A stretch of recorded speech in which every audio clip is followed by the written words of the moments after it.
Test.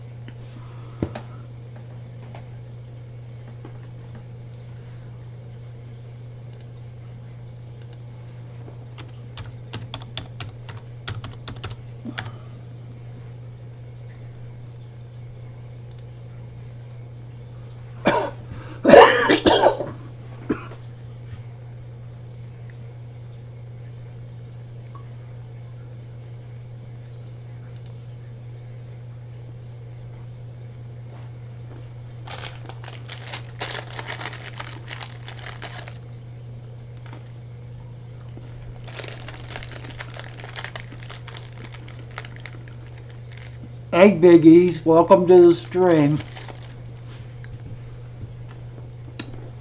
Hey Sergeant Tank, welcome to the stream.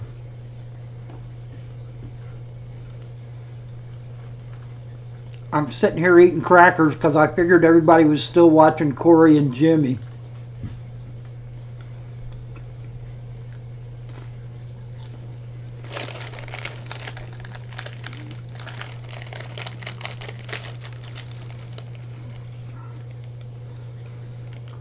How's everybody's Saturday going?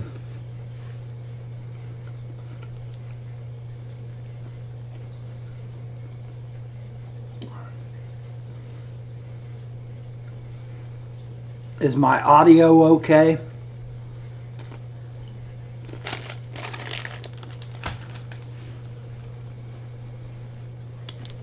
Hey Danks. Hey Joel, Glass Boxes. Hey Kevin.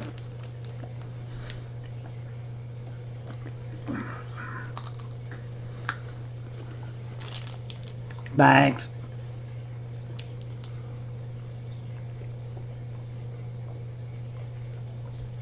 All right. I'm not sure if any of you have noticed. Yeah, One Piece. Thanks for the love, Biggies. I'm not sure if any of you have noticed, but I haven't run a video in a couple of weeks. No, I'm not going to be trying out for the Pacers. My jump shot was bad 40 years ago, and it's not gotten much better. I can still shoot a hook, though. I'm not sure if any of you really paid attention, but I haven't put out a video in a while. Hey Danny, welcome to the stream. I've been having health issues, and my wife has been having health issues. She fell and hurt her back. Then our van broke down, cost us $1,000. Hey Dion, I still haven't put out a video for a week or so now. I've just been so busy. Snezana K, welcome. I'm glad you made it. Hop Art, glad you made it. Jesse Allen, glad you made it. Jordan Leroy 19, glad you made it. Fish Guy 37, thanks for coming. Elias Monahan. Pete B, thanks for the well wishes. Yeah, it cost us about $1,000, and basically it was the RJL welcome. Ferris Black, welcome. Wow, everybody's in the house. I guess you're all piling in from Corey's stream. Thanks for stopping by, guys. Anyway, the water pump froze through the belt, shredded it and threw it through the radiator, and so we ended up having to replace a radiator, a belt, and a water pump, and it cost us about $1,000 to get it fixed. So life has been kind of up and down for us here the last couple of weeks. So I haven't gotten a video out.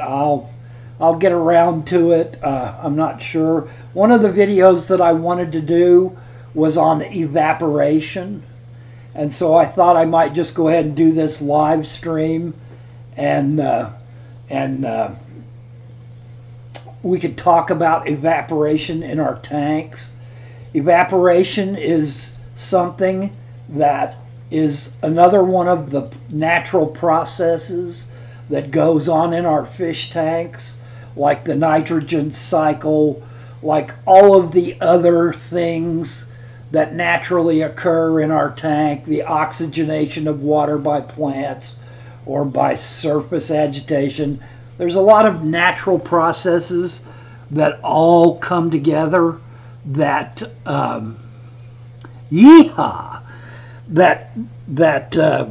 come together to affect how our tanks operate, and it's good that we have some knowledge of them and that we understand what's going on, so that when we're dealing with issues with a tank, we can use our knowledge to aid us or to give us a pathway towards solving the situation.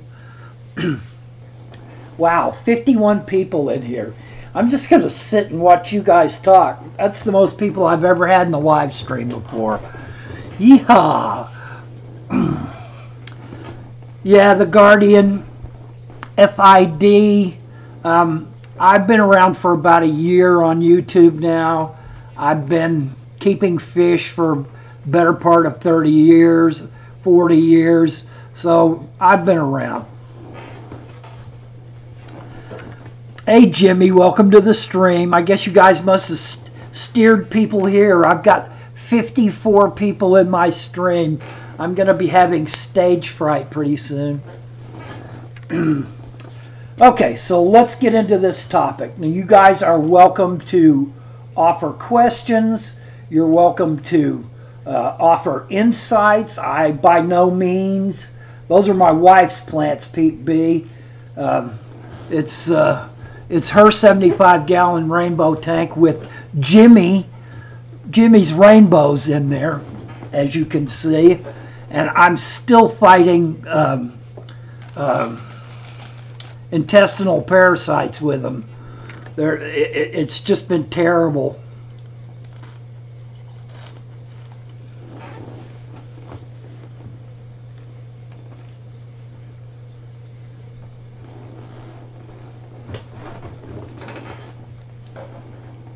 Hey Zach, welcome to the stream.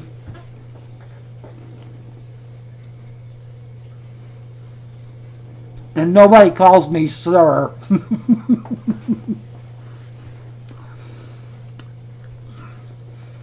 Eve Whitmore asked me, have I ever done a goldfish tank? Back in the 70s, I kept goldfish. But then I started keeping very large cichlids. And back then we still believed in live food. So my goldfish became live food. They didn't have a lot of the varieties of goldfish in the common circulation back in the 70s, so all I kept were comets. Okay. Evaporation occurs at the surface of the tank. Where the water meets the air is where evaporation happens. The larger the surface area on your tank, the more evaporation is going to occur. Wow, somebody actually had to be deleted? Yeehaw, I've made it. I've got trolls. I've also got a wall of mods, so I'm not too worried about it. Okay, so there are 3 major things that come into play for evaporation to happen. And I'm going to read this straight from Wiki, so it would be good if you would always look these things up and study these processes. For molecules of a liquid to evaporate, they must be located near the surface. They have to be moving in the proper direction and have sufficient kinetic energy to overcome liquid phase intermolecule forces. Okay, so 3 things have to be occurring to determine how much evaporation your tank is going to deal with. The kinetic energy of the water molecules is part of how hot they are and how much movement there is in the water in your tank. So if you have strong surface agitation, you are more likely to have high kinetic energy in the water molecules at the surface of your tank. If the air in your area or your house is of very low humidity, then more evaporation can occur from your tank because the air outside of the tank is not saturated with water already. And temperature and water flow are also integral to the whole part. Now, evaporation can have some really great benefits. It allows for oxygenation of the water at the surface. It allows for heat. The process of evaporation gives off heat. So if your tank is too hot, and I've heard Corey say this many times, if your tank is too hot in the summertime and you're looking for some way to cool it down and you don't want to use a chiller, which are quite expensive, and running a fan over the top of your tank will create airflow which will allow more water to evaporate and blow the heat off the surface of the water so that the water itself can be cooled by the evaporation process. Hopart says his beta tanks evaporate faster than his other tanks, and I'm going to assume that's because why, Hopart? You might give us your answer to why your evaporation occurs faster there. Hey, King Lee, welcome to the stream. All right, so something else occurs in the evaporation process. Oh, I'm sorry, Hopart. My bad. Won't make that mistake again. Tank temperature is hotter. That's an excellent reason for there to be more evaporation because the kinetic energy of the water molecules is moving faster, which allows them to evaporate quicker. Now, when water evaporates, not only does it give off heat, it also gives off all the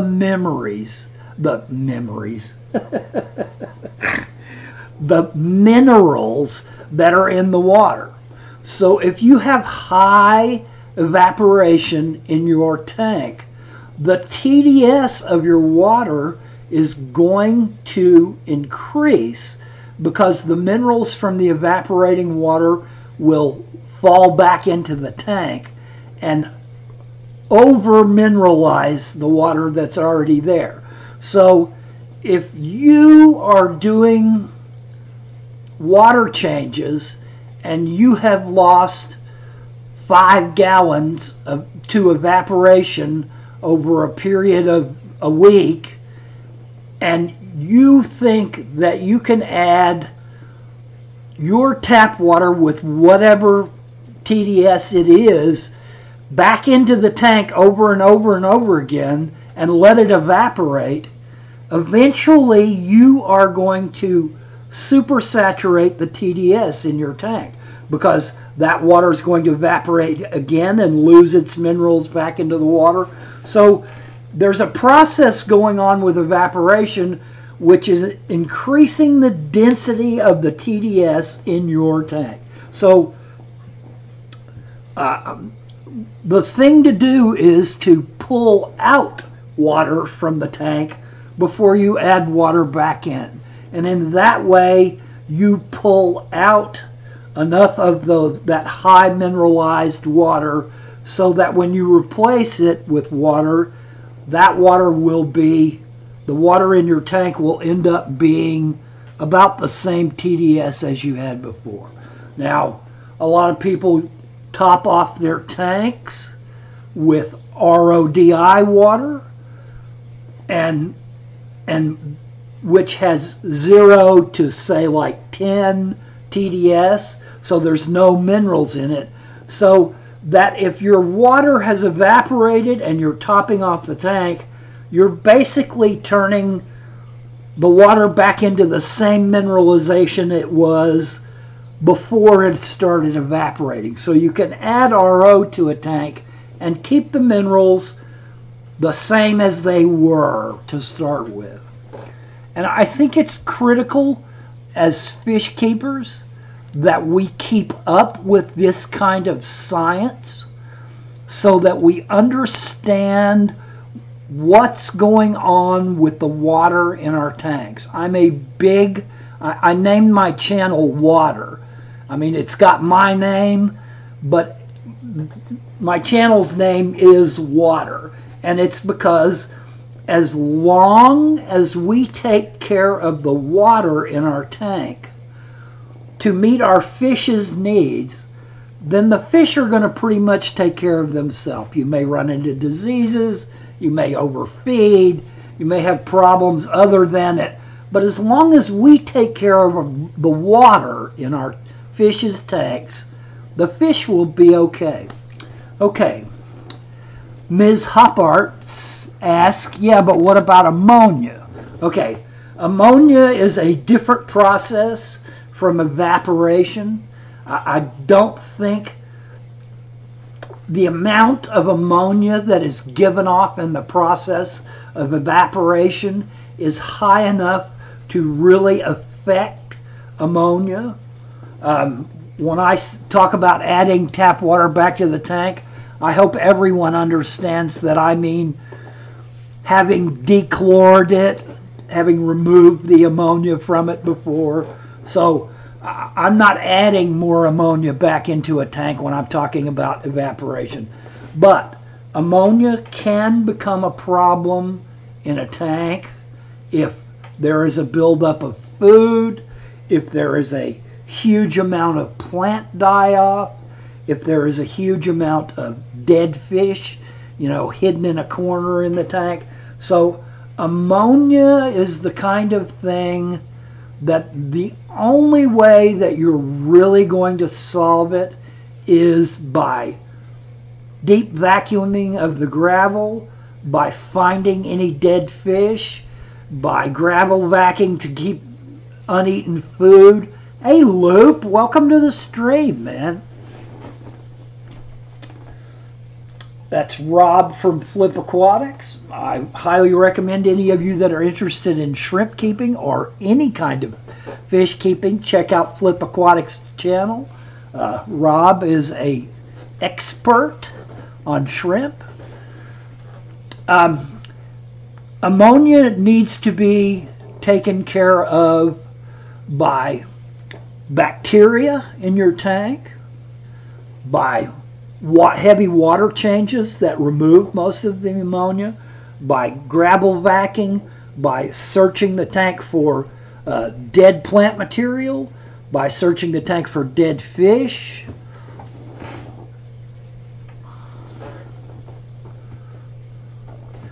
Yeah, I'm honored that you're in here, Rob. Thank you, sir. I'm really looking forward to seeing everybody at Chicago. It's coming. Chicago's almost here. All right, so basically what I'm trying to do, talking about evaporation in the tank, is to give arm fish keepers that are trying to master keeping their fish is water. Evaporation is a great way to understand yet again what another process that's occurring in our tank is. It can serve us as a way to cool a tank down that is too hot. It can serve us as a way to add to air exchange.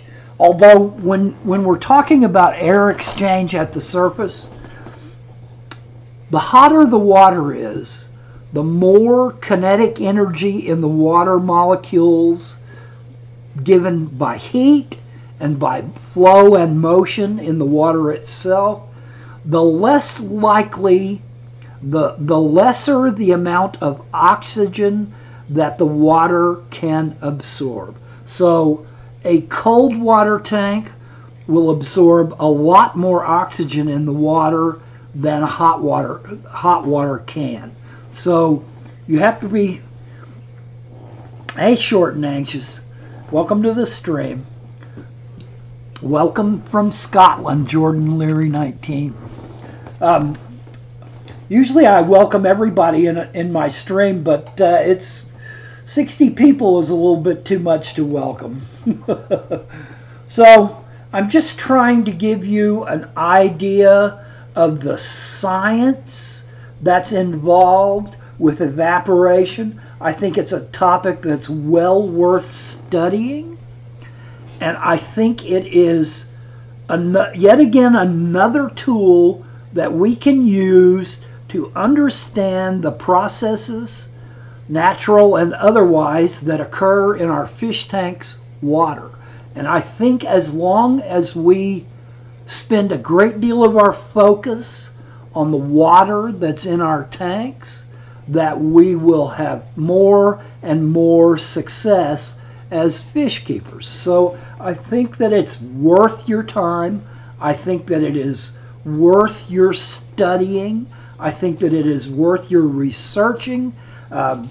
There will be tons of anecdotal things that people will tell you. You know, you can use wicks in the water, which will pull water up out of the tank, which will add to evaporation. But you've got to be careful where that water's going, because you can drain a whole tank by accidentally letting a sock hang down in it. That's pretty much all I've got to grind on evaporation. I just wanted to give some basic scientific facts, alert people, and let people know that this is a topic that is worth their research. Snezana asked a very good question that's well on topic. What would you recommend? Opened or closed aquariums? Lid or no lid? I find my tanks evaporate fast. If evaporation is a problem for you, if fish jumping out of your tank is a problem for you, then I would highly recommend a lid. A lid will also create high humidity in the air that's inside the tank, which can be very valuable for plant growth, like algae. You can get algae growing underneath of a lid, and if water splashes up on that algae, it will be purified by the process of the algae. So I'm always a high believer in having algae in my tank. Fish love to eat it as well. It's not very good for video, but it's good for fish and good for the water. So Hop Art, lids will raise the temperature slightly just because of the humidity in the air and that it's trapped. The heat stays more trapped in the tank. If you've got a problem, with your tank being too cold, having a lid on your tank will offer slightly less cooling for your tank. So I recommend lids in situations where it's helpful. And my 110-gallon tank, I have a lid on one side and no lid on the other side. So I'm half and half there. The side that has no lid on it has a lot of, it has a 100 Whisper hang-on back filter. It has a large wave maker, and it has my heater on that side as well, because there's a lot of water flow circulating in that corner, and most of that water flow pushes the heat towards the other end of the tank when the heater runs. So if you're having trouble keeping your tank warm in the wintertime, you know, short of resorting to thermal blankets around the outside of it,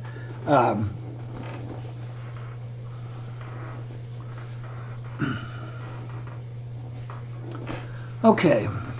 Pete B asks, what about water height? I always fill to the very top. I don't think water height is an issue for evaporation. I don't think the depth of the water in your tank really changes. Surface area, the amount of water to air is a lot more important in evaporation.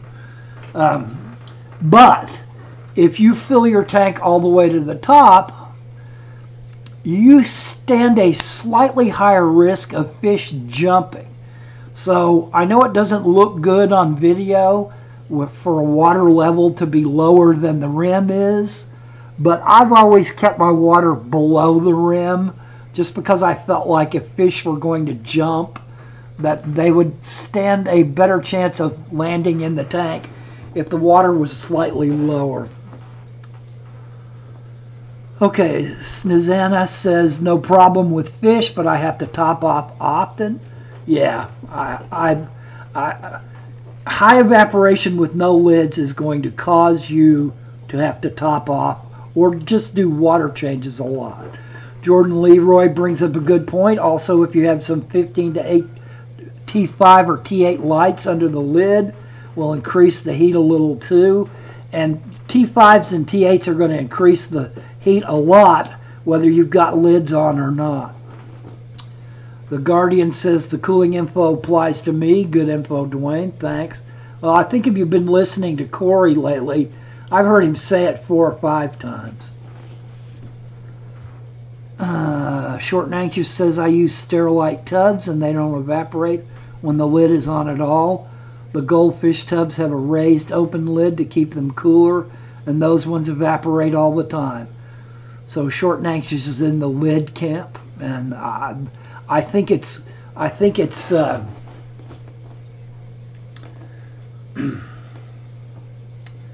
Nick K Aquatic says the humidity is high in my fish room, so I wanted to get a dehumidifier.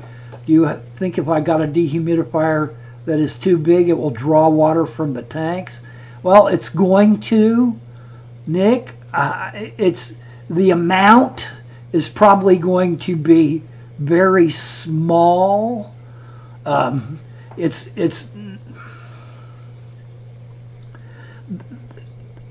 If I was to guess, I would say that it won't make that much of a difference. And Hop Art says, Nick, I'm in the same boat. I don't notice the dehumidifier affecting the tanks. It's going to change the evaporation rate in your tank because if you don't have lids on, holding the humidity in the air over the water, but it's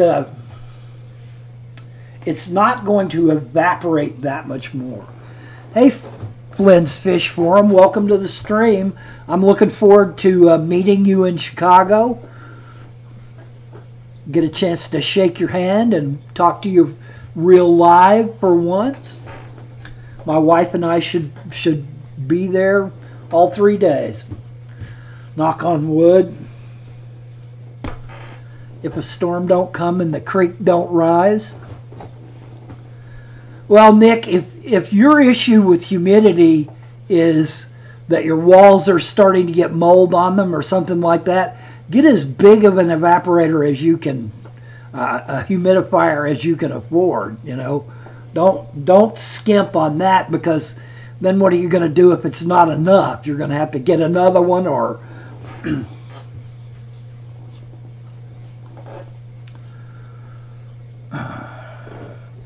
Dion says, Hop Art Studio, I subbed you up. Dion is a great member of our fish fam, and I would highly recommend to each of you to check out the other people that are in this chat. And I see there's Aquarium Co-op. Corey, it's harder to spot you now since you got rid of the Aquarium Co-op symbol and you're just another talking headshot.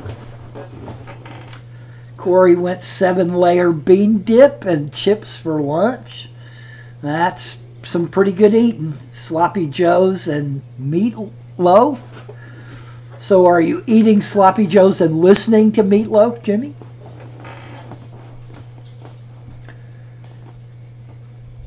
Yeah, Nick. The larger the dehumidifier, and I think Corey could give you some good advice on this, the larger the dehumidifier that you get for a room, the more efficient it's going to be.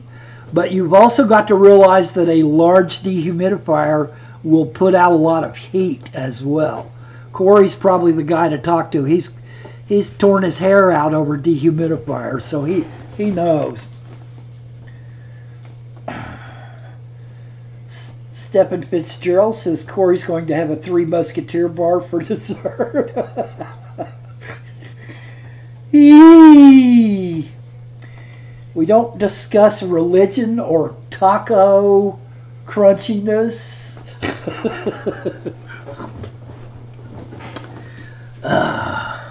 Homemade banana bread and apples. Oh my gosh. Now that's cheating down the wormhole. You're going to wave homemade banana bread under our noses? You're going to make me eat crackers just talking about it.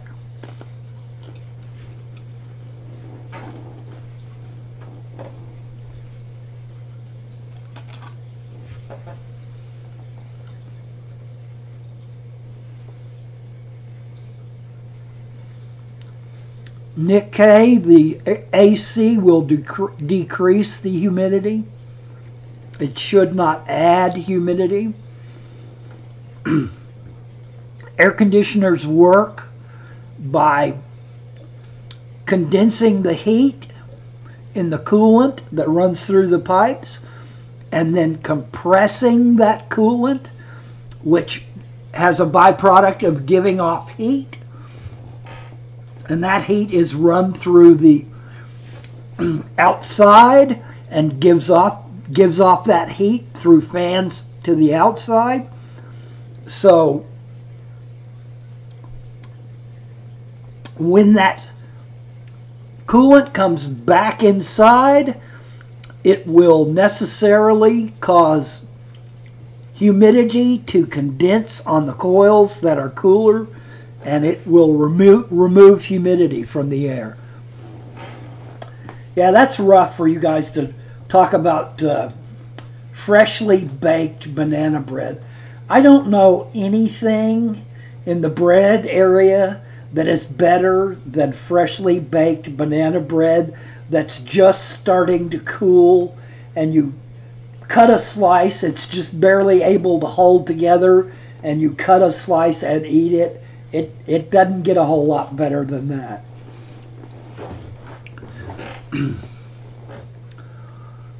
Yeah, Nick, that's how ACs work. They will always cause condensation of humidity on the inside coils.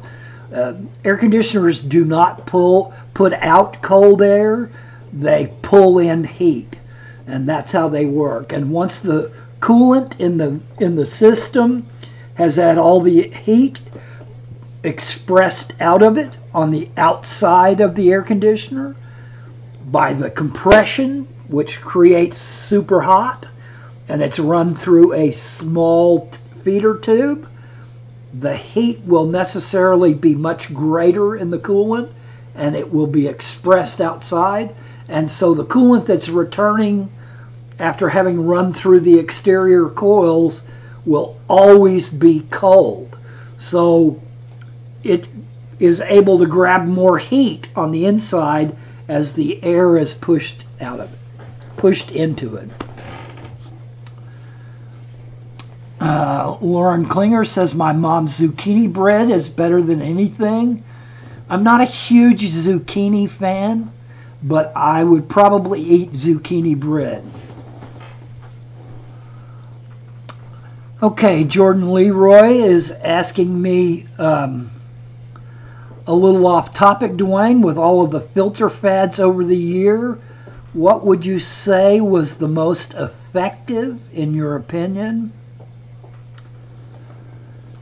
I've seen a lot of filters come and go.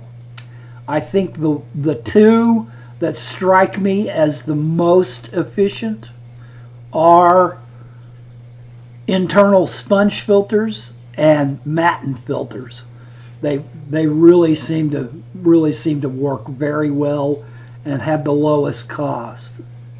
Speedy G33 says, I'm new to your channel. Welcome to the channel. But within the first 5 minutes of watching, I've learned a great deal about water. I am now a new subscriber. Thank you very much for the greatly needed information. Speedy, you are why I am on YouTube. It's because I've got 40 years of experience, and believe me, it's not all master aquarist experience. Most of my experience is being an average hobbyist and screwing up and killing fish and trying to figure out why they died and having fish get diseases and trying to figure out how to keep them alive. It's a great deal of what I'm offering is anecdotal experience. It's what I've gone through. It's what I've discovered works for me. But I think that it is valuable to people that are just starting out in the hobby. I think it's valuable to mid-level aquarists. I think it's valuable to advanced aquarists because anyone out there can always teach us something. No matter how low on any kind of ladder a person is, nor how high on any kind of ladder a person is, that person on the lowest rung can always teach that person on the highest rung something. If the person on the highest rung is willing to listen to what that person is saying. So I want to learn from you guys, and I hope to teach you things that I have learned. The fish keeping hobby is, the more you research it, the more you study it, the more you learn about it, the wider and the deeper it will open up in front of you. No one in this hobby can know all of it. There is always some area that you just don't have the experience in. You just don't have the room to hold all that information. So there's always more to learn. Yeah, Laura, I was shocked. There's way more people. Jesse Allen asked me, what's my favorite fish to keep? Right now, And that's the only way I can answer a question like that. Right now, these rainbows are my favorite fish to keep. The ones that are on the screen that came from Jimmy from Aquarium Co-op, or Sashimi Whiskey, or Jim as I know him. Though when he moved out there to live with Corey, he had to get rid of his fish, or he did get rid of his fish, and I went up there and got a pleco, a bunch of rainbows, a bunch of shrimp, and a bunch of Lucas's tiger rainbow endlers. And right now these rainbows are the most interesting thing to me because they are a fish I have had very little experience with. And so I'm learning about them. I'm learning new information. And my wife moved some plants out of this tank into the 29 quarantine tank. And lo and behold, we've got about 20 I'm thinking Gorda River fry in that tank now. And they're up to about, the larger ones are about an inch long now. They grow really slow, and it's going to take a while, but it's really engaged me, and it's been something that I've really enjoyed. Yeah, Down the Wormhole is talking about JH and talking about the people that have been affected by the hurricanes in Florida coming up and in Texas. My heart and my prayers go out to you people. I think that you should try your best to take care of your fish if you're in a situation where you don't have to leave. But I think that you need to come to the conclusion that human life is more valuable than fish life, and that in the situation where it's you or your fish, make sure it's you every time.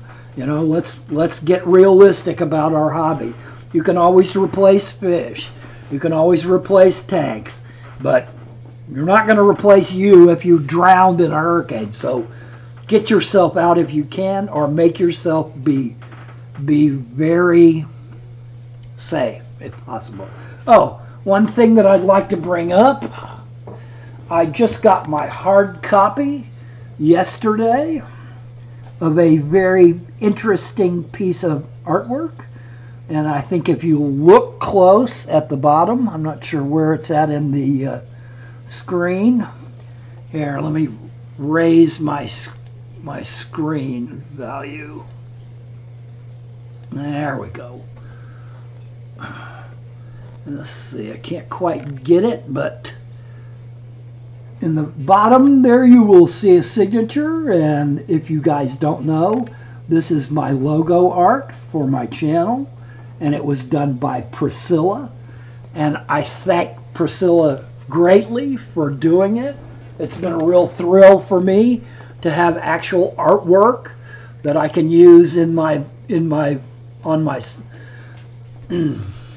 stream, and anybody that needs some artwork done, I'd highly recommend that you go talk to Priscilla.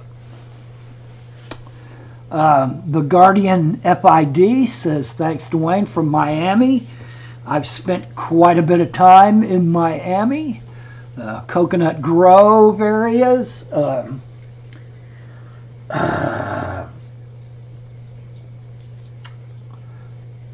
I just want you all to use your wisdom mind rather than your animal brain, and be safe as much as you possibly can. Yeah, Short and Anxious, that's my logo art for my channel now, and will always be. Priscilla does exceptional work. Maybe one of my mods can post it. Well, I kind of threw Priscilla a curve, because if you'll notice, Priscilla is an exceptional realistic artist, And when I told her that I wanted it to have a smiling mouthful of teeth, I think that threw her a curve. She had to go through several different iterations to finally get comfortable with what I was making her do. And I thank her profusely for having produced what I had in my mind's eye. Nick K is asking, what do I feed my rainbows? I actually put a piece, Stephen Fitzgerald, I hope you have a good day and enjoy your rest of your weekend, and thank you for stopping by. I actually put a small sliver of mango, ripe mango, in that rainbow tank just on a whim the other day, and they shredded that thing. They chased that little sliver of mango all over the tank and shredded it. So I give them some live fruit. Yes, if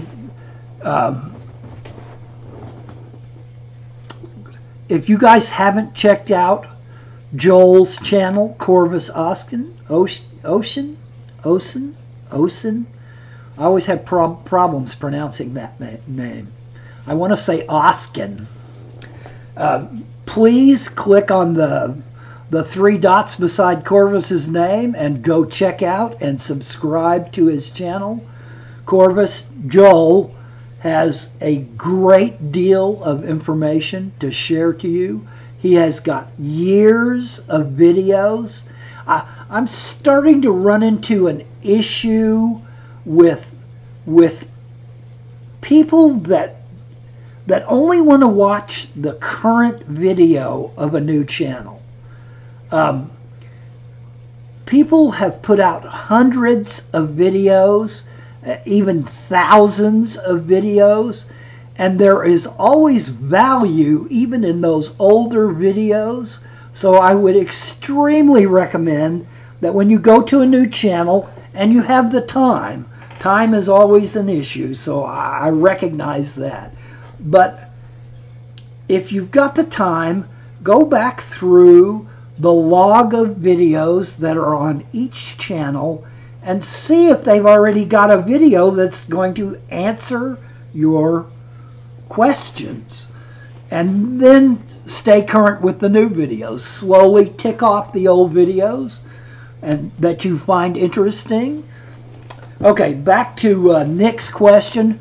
My regular feeding regime is a decent flake food. The bug bites go in regular rotation. Cyclops, frozen brine shrimp, frozen bloodworms, and it's pretty much a catch as catch can. The Guardian FID says he's raising 8 rainbow fry at the moment in his breeder tank, 40 breeder. I had really good luck feeding these rainbow fry microworms. I got a microworm culture and fed them microworms. And I also used Rapashi. Now, people will say, well, you can't feed a tiny-throated fish Rapashi. They won't be able to eat it. But what you do is you stick your finger in the Rapashi jar, get a little powder on the end of your finger, and flick it on the water surface. It is very small, and it will sink once it gets water in it. And even the tiniest fish the tiniest fry can feed on powdered Rapashi. So I think it's a great feeder.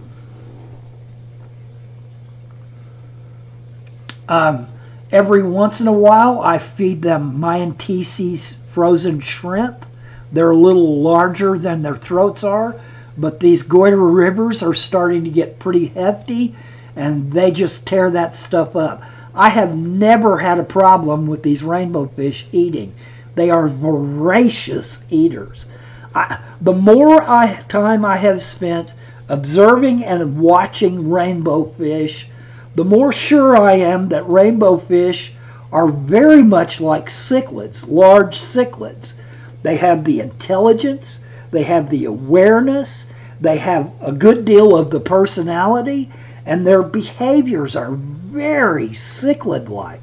I through the 70s and 80s, I was in my big cichlid phase, and I kept a lot of large cichlids and learned a great deal about them.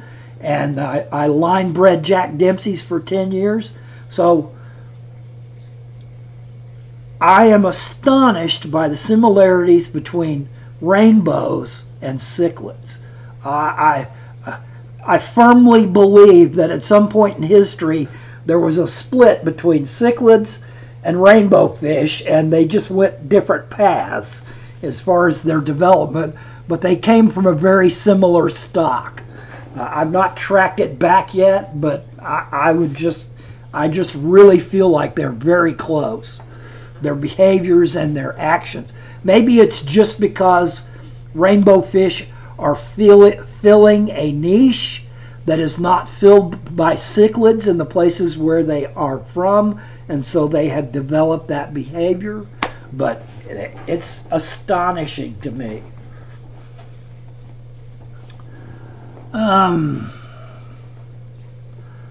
Nick says, I feed my corridor shrimp pellets and my rainbows nab them before they sink to the quarries. Yep, they really are a non-picky eater.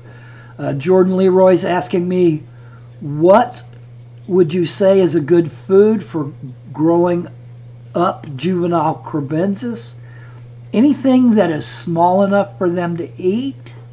Cribensis are an African fish, so you might lean towards the African side of vegetable material. You might find vegetables that they enjoy, but they are probably going to be more a live feeder. You might try scuds or seed shrimp, which are a very good. John Williams asked me, what are cyclops exactly? Cyclops are a copepod-like creature that is very small. Some of the species are smaller than baby brine shrimp, and so they are edible by very young creatures.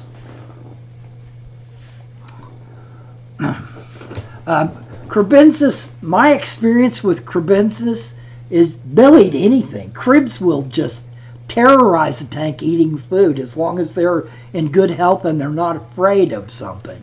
So I'd say anything you throw in the tank, short of a side of beef, they would eat.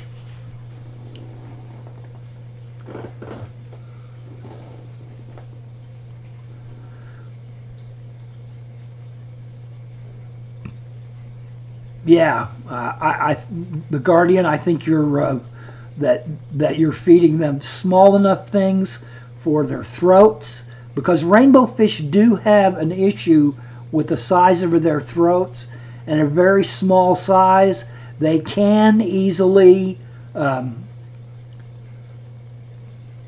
their throats clogged, choke literally on things that have hard shells and stuff like that. So I think that's one issue rainbow fish have that other fish don't have.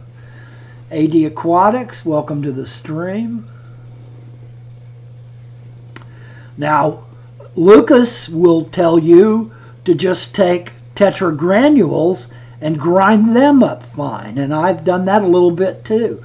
Just turn tetragranules into powder and they will feed. That's what he feeds everything in his fish and shrimp room. So going by Lucas, I would have to tell you that I have probably 30 different foods, frozen, gel, homemade. When your rainbow fish are tiny fry, start a green water culture and throw some of it in there. Take a little eyedropper and take a little bit of that green water out and drop it in. Now, I have heard some people say that rainbow fish, I think it was paramecium, that they have trouble with that causes them some kind of issue. But as long as you don't put a whole lot in the tank each time, you're not going to cause them an issue. And they love green water. Green water is basically normal fish food.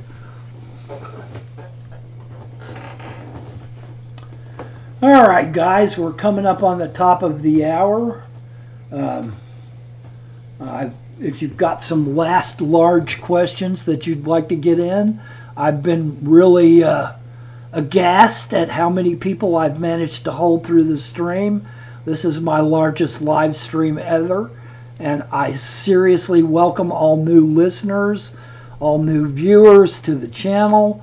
I hope I offer you some kind of information in my talks. My wife, who is not here today, she's taken our van and gone grocery shopping, is a low vision expert.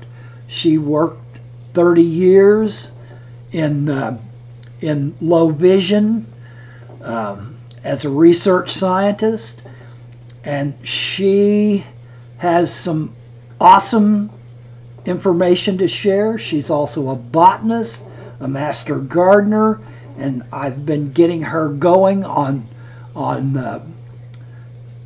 aquatic plants, and so she will start to have more and more information, and I usually try to get her in on the stream. John Williams, I sometimes, like Lucas, runs streams that are 10 minutes long. I don't get the notification until the stream's already over.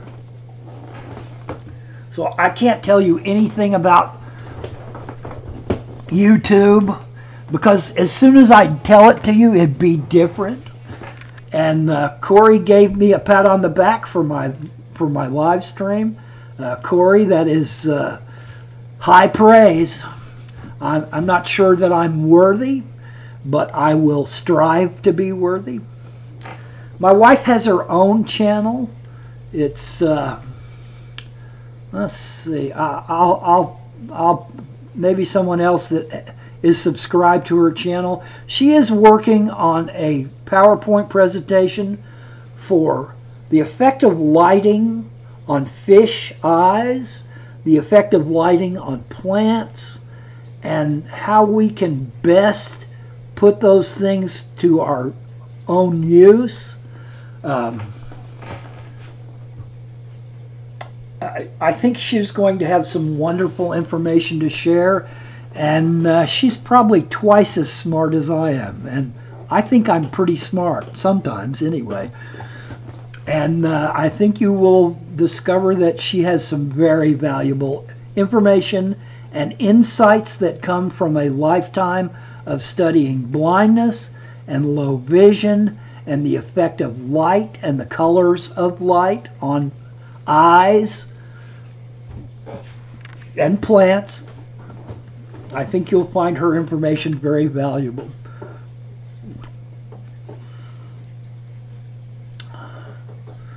Sasquatch Aquatics, thank you for the sub. I'm highly appreciative of people that sub to me. I'm not ego-driven about my subscriber numbers, or I'm trying not to be ego-driven about it. But what I really like is to have people that are engaged, that are my subscribers. So, yeah, CJ Black says I've learned lots from her video. If you search Elaine Kitchel, my last name is Kitchel, and her last name is Kitchel. If you search for Elaine Kitchel on the internet open, you will find a wealth of information. She has worked for the last 20-something years as a research scientist at the American Printing House for the Blind in Louisville, Kentucky. And I think that you will find an incredible amount of information that she has learned over the process of all these years. She suffers from macular degeneration, which is a degenerative eye problem. So she has very low vision herself and experiences it personally. And so she has a very good insight. AFU2, I'm glad I can be of service. Jimmy, thanks for being in the stream, man. And guys, I'm out of here. I will do my best to get another video out. And this week, I've been lax because of life, because of a van breaking down. There's been all kinds of issues this last couple of weeks, and I just haven't gotten around to it. But I will warn you that Divine Divinity Original Sin 2 is coming out in 5 days. John, her hand's fine. Now it's her back. She fell and hit her head and wrenched her back the other day. So it's just been one thing after another. When you get close to 70 years old, it's always something. Plus, we've both been through the normal illnesses that come with school. She teaches Sunday school, so the kids bring her new illnesses and she brings them home, or we pick them up at the grocery store. It's just rough when you're in your 60s and 70s, much less 80s and 90s. Divine Divinity Original Sin 2 is coming out in 5 days. I paid $27 for it in 2015 on a Kickstarter, which, by the way, raised $2 million. And they were looking for $500,000. And it is a game that I have been waiting for 3 years, 4 years to come out. And so I will be nose down in Original Sin 2 when it comes out. Okay, guys, have a good weekend. Thank you all for coming. I really appreciate it, and I've enjoyed having so many people in the stream. Bye, guys. Have a good weekend.